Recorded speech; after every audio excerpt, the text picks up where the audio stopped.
¿Cómo se sacrifica el dolor? No identificándose uno con eso, sino tratar de comprender de que son acontecimientos que tienen relación con el karma. Está un poco vaga la respuesta. ¿Mm? Muy vaga. Muy vaga. Que realmente voy a decirles a ustedes una gran verdad. El dolor solamente se sacrifica autoexplorándolo y haciéndole la disección. Tengamos un caso concreto. Pongamos que un hombre de pronto encuentra a su mujer platicando muy quedito por ahí en un cuarto con otro hombre. Realmente esto puede provocarle ciertos celos. Es natural que esto. Ahora, si encuentra a la mujer ya demasiado quedito, es demasiado, mucha intimidad con un jefe XX, puede haber un estallido de celos, ¿no? Acompañado de un gran disgusto, ¿no? Tal vez hasta una riña, ¿no? Con el otro hombre, o celos. Esto produce un dolor espantoso al marido ofendido, ¿no? Claro, aquí se puede dar origen a un divorcio, ¿no? Un dolor moral horripilante. Sin embargo, tú no viste, sino que platicaba muy quedito, pero no te consta nada más, ¿no? Seguramente puede formarse muchas conjeturas, ¿no? Y aunque la mujer niegue, la mente es muy... tiene muchos ardides, muchos recovecos, pues se forman naturalmente muchas conjeturas. ¿Qué hacer para salvarse de ese dolor? ¿Cómo aprovecharlo? ¿Cómo renunciar al dolor que le ha producido eso? Hay una forma de resolverlo, de sacrificar ese dolor. ¿Cuál? La autorreflexión evidente del ser, la autoexploración de sí mismo. ¿Están seguros ustedes, por ejemplo, de que ustedes nunca han tenido relación con otra mujer? ¿Se está seguro de que jamás se ha acostado uno a dormir con otra fémina? ¿Se está seguro de que jamás uno ha sido adúltero? Ni en esta ni en pasadas reencarnaciones. Claro, hasta que no, ¿no? Que todos en el pasado fuimos adúlteros, ¿eh? Fornicarios. Es obvio. Si uno llega a la conclusión, pues, de que uno también fue fornicario y adúltero, entonces, ¿con qué autoridad está juzgando a la mujer? ¿Por qué lo hace? Para juzgarla. Lo hace sin autoridad. Y ya Jesús el Cristo, en la parábola de la María Magdalena, digo de la adúltera, que llama mujer de los evangelios crísticos, exclamó: el que se sienta libre de pecado, que arroje la primera piedra. Nadie la arrojó. Ni mismo Jesús se atrevió a arrojar. Le dijo: mujer, ¿dónde están los que te acusaban? Ni yo mismo te acuso. Ve y no peques más. Ni él mismo, que era tan perfecto, no se atrevió, siendo él. Ahora, mejor, ¿con qué autoridad lo haríamos? Entonces, ¿quién es el que nos está proporcionando el sufrimiento? ¿El supremo dolor? ¿No es acaso el demonio de los celos? Obviamente. ¿Qué otro demonio? El yo del amor propio, que ha sido herido mortalmente, ¿no? El yo del amor propio es egoísta en un 100%, ¿no? ¿Y qué otro? el yo dijéramos, de la autoimportancia. Se siente muy importante.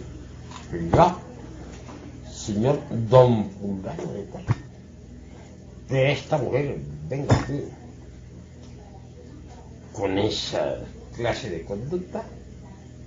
Vea qué orgullo tan terrible del señor de la autoimportancia, ¿no? O aquel otro de la intolerancia que dicen, fuera, adúltera, te condeno, malvada, yo soy virtuoso, intocable. Y ahí pues el delito dentro de uno mismo. Y ese tipo de yoes son los que vienen a producir el dolor. Cuando uno ha llegado, bueno, un poquito media de eso, cuando uno ha llegado a la conclusión de que son esos yoes los que le han producido el dolor, entonces se concentra en la Madre Divina Kundalini y ella desintegra esos yoes. Al quedar desintegrado ya, el dolor termina.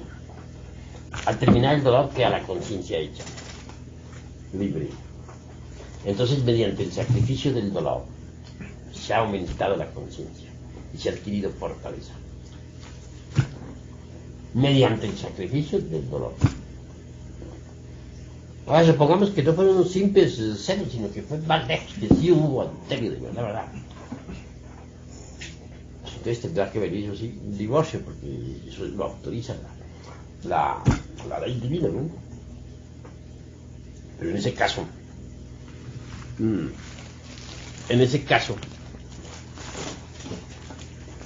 también puede decirse con absoluta seguridad, déjalo así, man, déjalo así ya esto es lo último, que se puede sacrificar también ese dolor y decir, bueno, está, adulteró. Yo estoy seguro de donde no haber adulterado jamás, claro, está aquí no, sí adulteré, se dice. Entonces, ¿por qué condeno? No tengo derecho a condenar a nadie, porque el que se sienta limpio de pecado, que arroje la primera piedra. Entonces, ¿quién es el que me está proporcionando el dolor? Pues yo, de la intolerancia, de la autoimportancia, de los celos, del amor propio, etc. Ya que se llegó a la conclusión de que esos son los que están ocasionando el dolor, entonces a trabajar para desintegrarlo y el dolor desaparece, queda eliminado. ¿Por qué? Porque se ha sacrificado y eso trae un aumento de conciencia, porque aquellas energías que estaban involucradas en el dolor quedan liberadas. Trae no solamente la paz, el corazón tranquilo, sino que además trae un aumento de conciencia, un acrecentamiento de la conciencia. Eso se llama sacrificar el dolor. Pero la gente es capaz de todo, menos de sacrificar sus dolores. Quieren mucho sus dolores.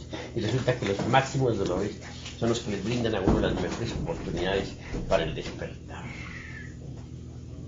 Para el despertar de la conciencia. Pero hay que aprender a sacrificar el dolor.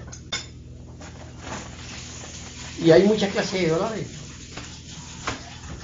Por ejemplo, un insultador, ¿no? ¿Qué provoca un insultador? Pues el deseo de venganza inmediata, ¿no? Inmediata. ¿Por qué? Por las palabras dichas, ¿no? Pero si uno no se identifica con los yoes de la venganza, es claro que no contestaría al insulto con el insulto. Pero si uno se identifica con los yoes de la venganza, estos nos relacionan a uno a su vez con otros yoes más perversos. Y termina uno en manos de yoes terriblemente perversos haciendo disparate y medio. Así como existe fuera de nosotros una ciudad, por ejemplo, la Ciudad de México, cualquier ciudad del mundo donde uno viva, así también dentro de uno mismo hay una ciudad psicológica. Eso es claro. Así como en la ciudad de la vida urbana común y corriente, hay gente de toda clase, colonias de gente buena y colonias de gente mala. Así también sucede con las ciudades, con la ciudad interior, la ciudad psicológica. En esa ciudad psicológica vive mucha gente. Mucha gente. Nuestros propios yoes son esas gentes que viven ahí. Y hay colonias de gentes decididamente perversas. Y hay colonias de gente media, y hay colonias más o menos selectas. Nuestra propia ciudad psicológica es eso. Si uno se identifica, por ejemplo, con un yo de venganza, ese a su vez lo relaciona a uno con otros yoes de barrios muy bajos, donde viven asesinos, ladrones, etc. Y al relacionarse con esos a su vez llegan y lo controlan a uno, le controlan el cerebro y resultan haciendo barbaridad y media. Va uno a parar por último a la cárcel. Pero ¿cómo evitar entonces caer en semejantes absurdos? Pues no identificarse con el insultador. No identificarse. Hay yoes dentro de uno mismo que le dictan a uno lo que debe hacer, y que le dicen contesta, véngate, sácate el clavo, desquítate. Si uno se identifica con esos, termina contestando pues al insultador. Termina uno vengándose, desquitándose, etc. Pero si uno no se identifica con el yo que le está dictando a uno que haga semejantes barbaridades, pues entonces no hace eso. En todo caso, el insultador deja, dijéramos, en el fondo del insultado o del ofendido, deja dolor. Lo interesante sería que el ofendido pudiera sacrificar ese dolor, y puede sacrificarlo a través de la meditación. Comprender que el insultador es una máquina que está controlada por determinado yo insultante, y que lo ha insultado un yo. Comprender también que uno es una máquina y que dentro tiene yoes de insulto. Entonces, si uno compara y dice, aquel insulta, pero yo dentro de mí también existen yoes del insulto. Entonces no tengo yo por qué condenar a aquel, porque yo cargo lo mismo que aquel.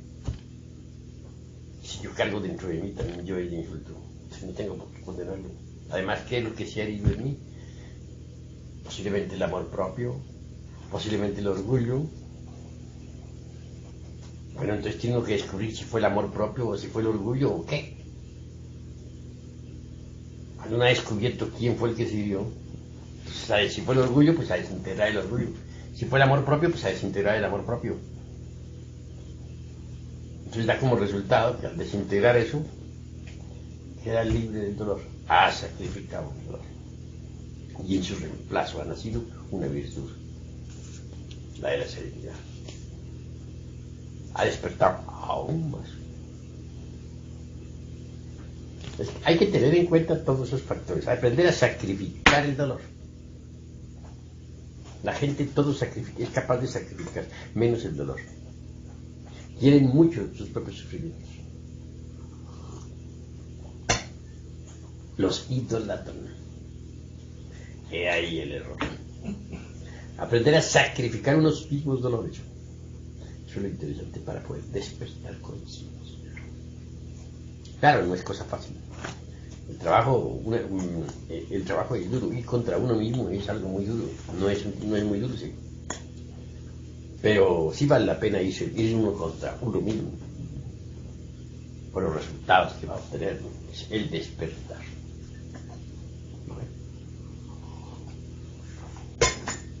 De manera que van entendiendo ustedes. Abuelo, posiblemente sería ridículo preguntarle algo que me viene ahorita a mí a la mente. Como yo me doy cuenta que nadie o casi nadie tiene, digamos, esa capacidad de análisis con la que usted cuenta. Eso es lo que considero yo que lo lleva a usted a trabajos tan profundos, ¿no? Pero sí. Pero, ¿qué es lo que le ha dado a usted esa capacidad de análisis? Les voy a ser sincero a ustedes. En principio la capacidad de análisis, aunque yo pensaba que era extraordinaria, resulta con respecto a la actual capacidad que tengo, algo incipiente, ¿no? La capacidad actual que tengo se desarrolló pues de una capacidad incipiente. Esa capacidad de análisis actual no se debe a otra cosa, sino a la disolución del ego. Resulta que cuando uno tiene ego es muy torpe. Pero cuando uno desintegra el ego, la esencia queda muy libre. Y la esencia libre le confiere a uno inteligencia. Pero el que tiene ego cree que es inteligente. No lo es. Pero él cree que lo es. Y no lo es. Podrá ser intelectual. Pero una cosa es ser intelectual y otra cosa es ser inteligente. Hay que hacer una plena diferenciación entre intelectual e inteligente. Cuando uno aniquila el ego, aflora entonces la inteligencia.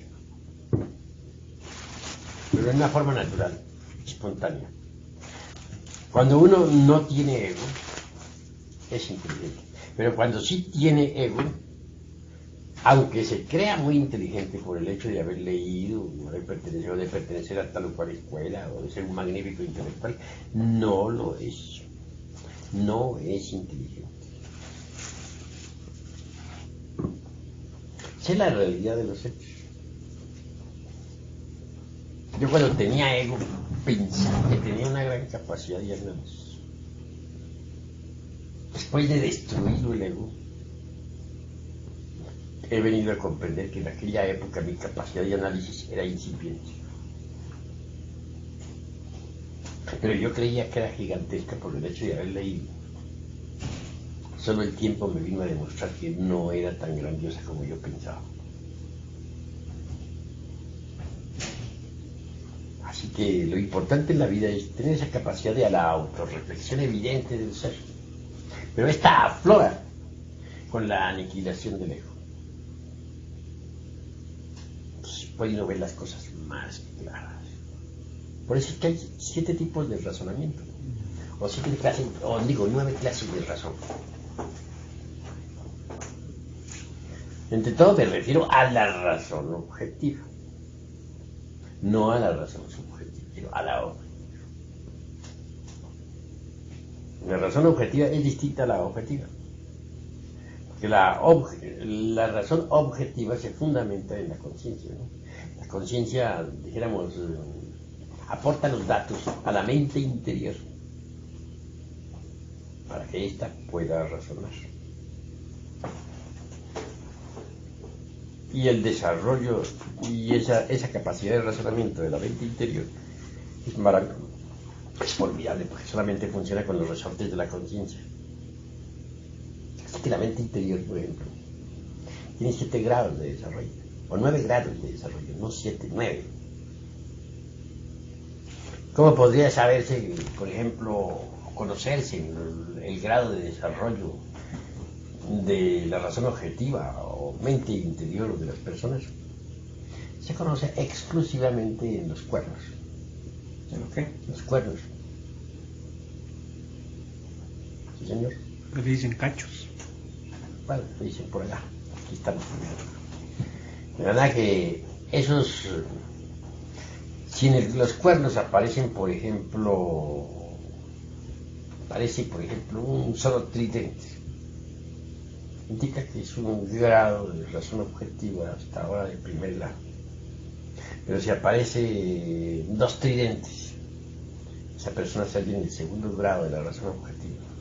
Si aparecen 3 tridentes en el tercer grado de la razón objetiva, si aparecen 4 tridentes en el cuarto grado de la razón objetiva, si aparecen 5 tridentes, ya es venerabilísimo en todo el megalocosmos. Pero si aparece 6 tridentes, has alcanzado el grado de como dice Gurdjieff, de Anklat, ha alcanzado el sagrado Anklat. 6 tridentes los tienen únicamente los que han hecho la gran obra. Nada más. Pero ahí no se queda corto, eso, por ejemplo, porque del 6º grado de desarrollo de la razón objetiva a donde se debe llegar, que es el eterno Padre Cósmico Común, hay todavía 3 grados más. Quien llegue al 9º grado de desarrollo de la mente interior, incuestionablemente ya está perfectísimo en todo sentido. Ya puede sumergirse en el seno del eterno Padre Cósmico Común. Se conoce en todo caso el grado de desarrollo de la razón objetiva por los tridentes de los cuernos. Bueno, podría decirse que los cuernos los tienen solamente los demonios, ¿no? En todo hay su pro y su contra. Si bien es cierto, por ejemplo, que la electricidad puede servir para los usos industriales, también sirve para matar. Hoy en día está convertido en diablo, la gente lo tiene convertido en diablo. Visto interiormente con el sentido de la autoobservación psicológica desarrollada, se puede ver como un verdadero diablo. Así lo tiene la pobre gente. Pero cuando uno comienza a desintegrar el ego, él comienza a blanquear. Cuando uno sabe sacrificar sus propios sufrimientos, él comienza a blanquear. Cuando uno ha desintegrado completamente al ego, él resplandece gloriosamente. Y al integrarse con el iniciado lo transforma en arcángel, porque él mismo viene a convertirse en arcángel. Y conservará siempre sus cuernos, pero en los cuernos están los tridentes, y el número de tridentes indica el grado de desarrollo alcanzado en la razón objetiva del ser. Tendrá que llegar uno a poder, dijéramos, comprender y hasta analizar o, dijéramos, discernir con la razón objetiva las verdades más trascendentales del espíritu, del ser. Es algo muy grandioso, ¿no? Pero eso no se consigue de la noche a la mañana, sino mediante el desarrollo de la razón objetiva. Y la razón objetiva no puede desarrollarse sino mediante los sucesivos despertares de la conciencia. Conforme la conciencia va despertando más y más, conforme se va haciendo más y más objetiva, conforme se va desarrollando y acrecentando en cada uno de nosotros, así también, y de la misma manera, su vehículo, que es la mente interior, se va desarrollando. Es decir, y los funcionalismos de la razón objetiva obviamente se van desarrollando. Pero distingamos entre razón objetiva y razón subjetiva. La gente tiene la razón subjetiva desarrollada, pero no tiene la razón objetiva del ser. Porque hay 3 mentes. La mente sensual, que elabora sus conceptos de contenido con los datos aportados por los sentidos. Ella no puede saber nada de la verdad, ni de Dios, ni de lo real. Allí está la razón, de tipo perfectamente subjetivo. La mente interior, donde están depositadas las creencias, tampoco puede saber nada de lo real. Por último, la mente interior. Esta es el vehículo de la conciencia. Conforme la conciencia vaya despertando, la mente interior va desarrollando sus procesos analíticos objetivos en forma extraordinaria. De manera que quien llegue a tener, por ejemplo, el desarrollo total de 9º grado, quien llegue a tener los 9 tridentes en los cuernos de su Lucifer, particular, individual, indubitablemente se ha hecho absolutamente consciente de lo real, de la verdad. Pues hasta puede procesar análisis sobre la misma. Es un Dios. Un Paramartasatya, digamos, ¿no? Podría decirse, Paramartasatya. Pero no se alcanza semejantes estaturas, sino mediante los sucesivos despertares de la conciencia. Y no se puede llegar a esos sucesivos despertares de la conciencia, sino sacrificando el dolor, aprendiendo a sacrificar sus propios sufrimientos. Porque en realidad, de verdad, cada vez que uno sacrifica un sufrimiento, se acrecenta la conciencia y se adquiere más fortaleza psicológica.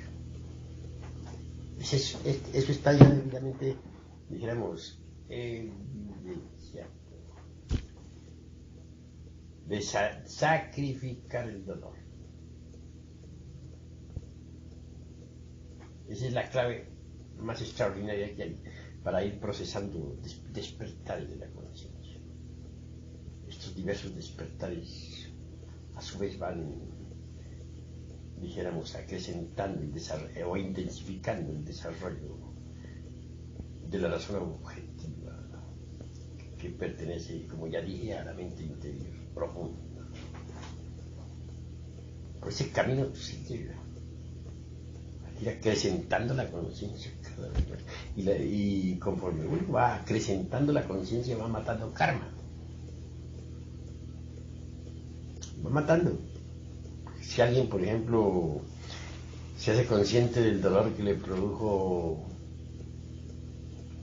un negocio mal hecho, digamos, un ejemplo, descubre que el yo de egoísmo estaba activo, entonces lo desintegra y mata karma. O descubre que el yo de la ambición estaba activo, mata karma al desintegrarlo. Si las gentes aprovecharan hasta el más ínfimo dolor de su vida para sacrificarlo, a la hora de la muerte desencarnarían sin karma, con conciencia completamente lúcida, despierta y sin karma.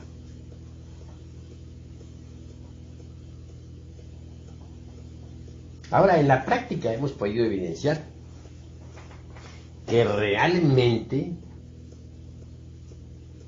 los demás no son los que nos producen a nosotros los dolores, los sufrimientos. Los sufrimientos los producimos nosotros mismos. Por ejemplo, supongamos que a uno de ustedes le roba a un ladrón su cartera. Se la vuela. Dicen ustedes, hombre, me acaban de robar, he perdido mi dinero. Luego viene la angustia, quedé sin dinero. El espantoso sufrimiento, quedé sin dinero. ¿Y ahora qué hago?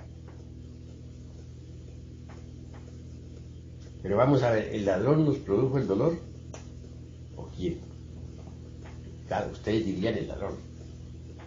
Pero si ustedes se autoexploran a sí mismos, descubrirán que dentro de ustedes está el yo del apego al dinero, o de apego a la cartera.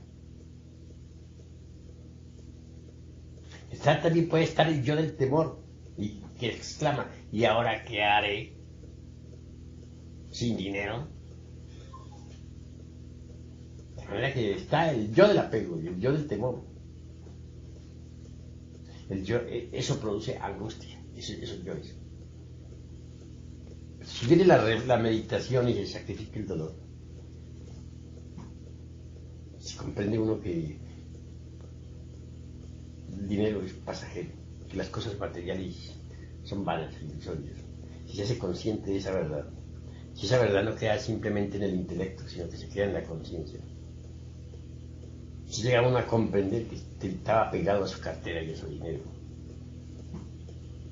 si llega uno a comprender que tiene temor de verse sin dinero ante los problemas de la vida, entonces se propone naturalmente acabar con esos dos yoes, el temor y el del apego, ¿no? Se voy a sacrificar ese dolor porque esto es vano e ilusorio, y le hacen la disección a ese dolor, llega a comprender que es vano e ilusorio, puesto que una cartera, un dinero, todo eso son cosas perecederas. Entonces termina desintegrando el yo del apego del dinero y al yo del temor, y en esa forma sacrifica su dolor y desaparece el dolor. Pero realmente, ¿quién era al llegar a esas alturas, digo yo, vienen a darse cuenta quién era en verdad el que le estaba produciendo el dolor? No fue el ladrón el que le produjo el dolor, sino el yo del apego a las cosas materiales y el yo del temor. Y lo viene a comprobar uno después de que sacrifica el dolor, después de que desintegra los yoes del temor y del apego.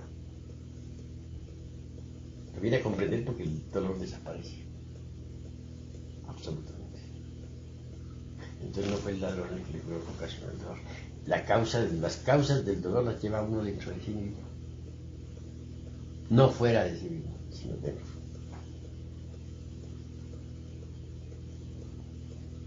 Si uno no sacrifica al dolor, no será feliz jamás. Porque las causas del dolor no están fuera de uno mismo, sino dentro de uno mismo.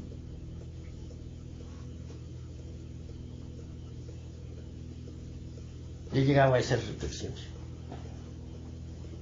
Es que este tipo de reflexiones son necesarísimas para los estudiantes ahora, porque usted sienta bases, digamos, en sus libros, o en, bueno, más que nada en sus libros, ¿no?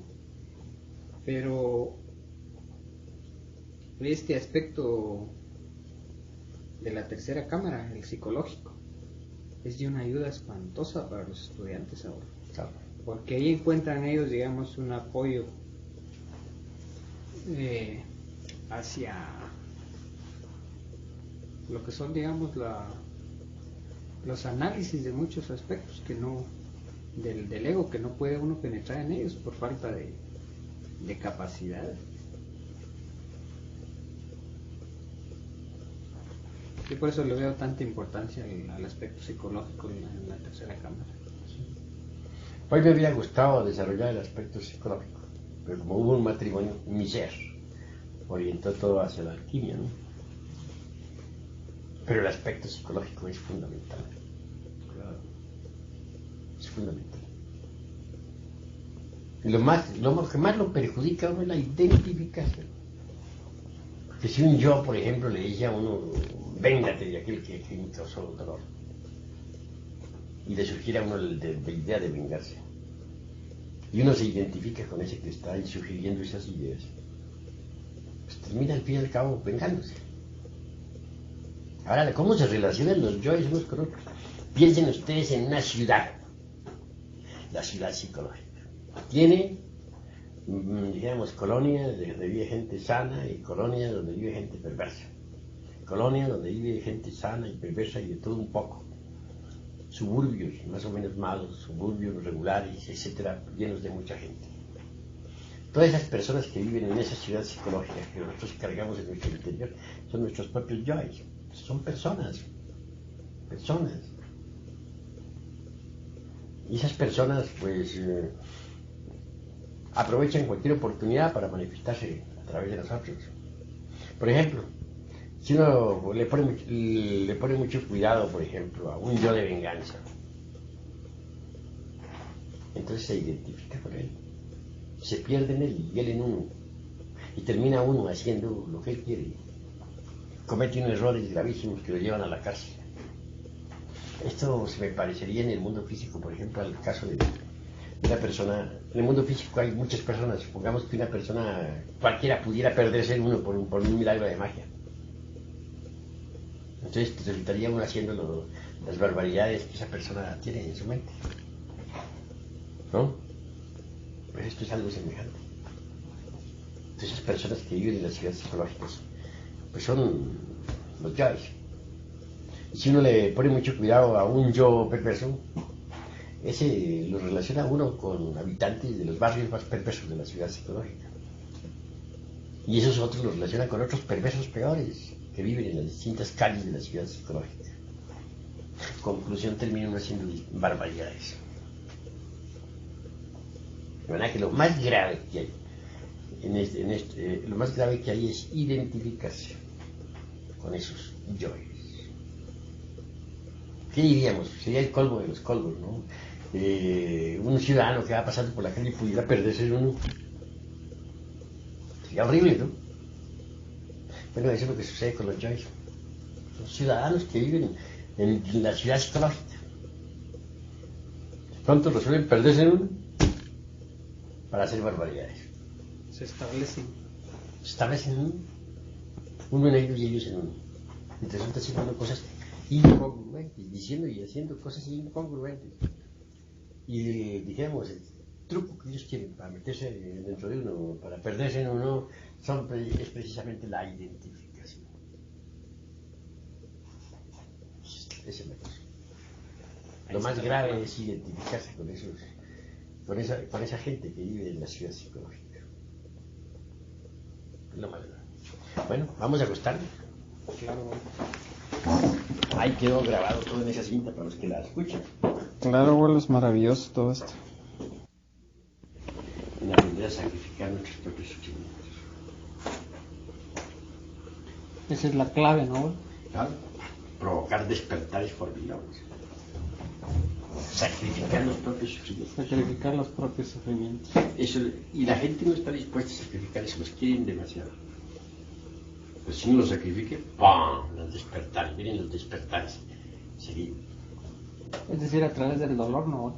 Dolor psicológico. Sí, que produce dolor desde sacrificar el dolor. Pero el resultado es el despertar. ¿Qué tal? Pues claro. Claro. Y por eso es que vale la pena vivir, ¿no? Porque tiene una oportunidad precisamente de sacrificar sus cosas. Y es que esa oportunidad está cada día en nosotros, ¿no? Y a cada instante. Y a cada instante. Hay mucha gente que nos rodea y nos proporciona sufrimientos, diría yo. Pero ¿quién nos proporciona los sufrimientos? ¿Es esa gente o qué? La realidad es que los sufrimientos se los proporciona a uno los yoes que cargan en su interior. Las causas del dolor no están fuera de uno, dentro de uno.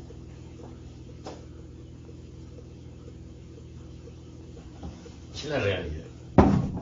Bueno, vamos a empezar mañana a sacrificar. ¿Ah? Vamos a empezar mañana a Sagrado ancla, es decir, ha hecho la gran obra. Sin embargo, de ahí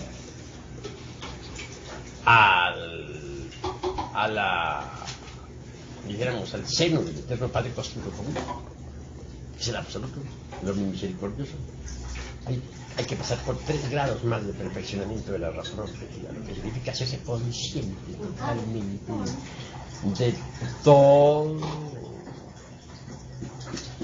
de todas las grandes verdades trascendentales del ser.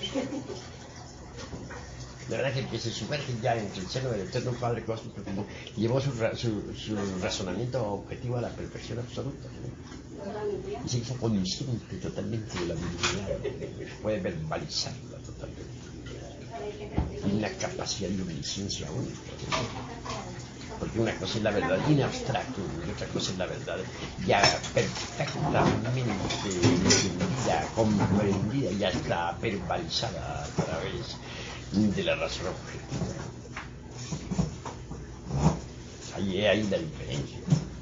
Una diferencia semejante podría decirse, por ejemplo, una paralela exacta, para hacerlo claro. Hay entre el oro en bruto, otra cosa es una preciosa joya, pulida en oro. Una cosa es la verdad in abstracto y otra cosa es la verdad ya expresada de forma objetiva a través de la razón objetiva perfeccionada. Está pulida la joya. Claro. Eso hay que saberlo, pues, entender. Los tridentes indican el grado de perfeccionamiento de la razón. Es obvio.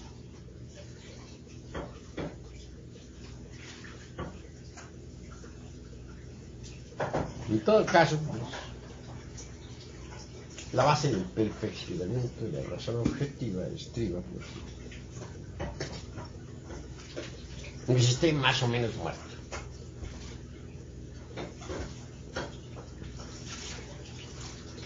Ahora, solo Lucifer, con sus tridentes,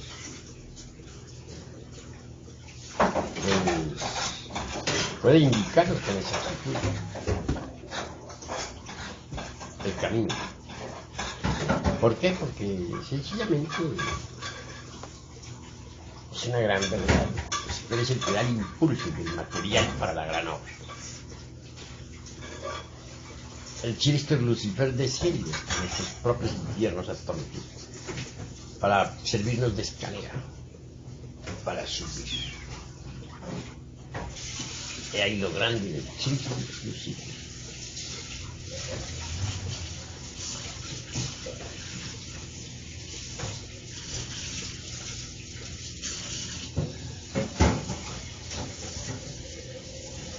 Es rebelde, chiste Lucifer. Y es claro que los billetes están como gigantes, los cacos. Sí que asusta con las determinaciones de Shakespeare y Schopenhauer. Por su revolución, su rebeldía, su expansión. Resulta interesante, Lucifer. Mi señor Lucifer. En todo caso, es el mejor de los compadres.